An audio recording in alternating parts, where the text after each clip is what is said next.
நீங்களா எடுத்த கவுத்துன்னு ஒரு முடிவு எடுத்து உள்ள போயிடாம இருக்கிறது நல்லது. இந்த ஜென்ம ராசியில சனி போகிறது ஒரே ஒரு விஷயம்தான்.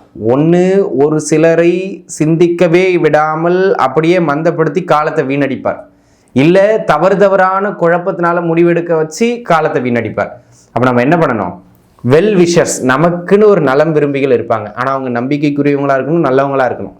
எந்த ஒரு செயல் செய்தால், அது தொழில் சார்ந்திருக்கட்டும், குடும்பம் சார்ந்திருக்கட்டும், பொருளாதாரம் சார்ந்திருக்கட்டும், A to Z எதுவானாலும் சரி, ஒன்றுக்கு 2 முறை சிந்திச்சு செயல்படுறதும், நம்முடைய நலம் விரும்பிகளுடைய ஆலோசனை பெற்று எந்த ஒரு செயலையும் ஈடுபடுறது நல்லது. நீங்களா எடுத்த கவுத்துன்னு ஒரு முடிவு எடுத்து உள்ள போயிடாம இருக்கிறது நல்லது. அதே போல ஜென்ம சனியை பொறுத்த மட்டிலும் சிம்பிளா இருந்துக்கிடுங்க. நீங்க ஆடம்பரமா இருந்தால் அடிச்சு சிம்பிளா அவர் ஆக்குவார். நீங்கள் ஆல்ரெடி சிம்பிளாக இருக்கீங்கன்னா கையில் பாத்திரம் இருந்தால் தான் பிடுங்க முடியும். பாத்திரமே இல்லாத வெறுங்கையை பிடுங்கிட்டு ஓட முடியாது. சரிங்களா?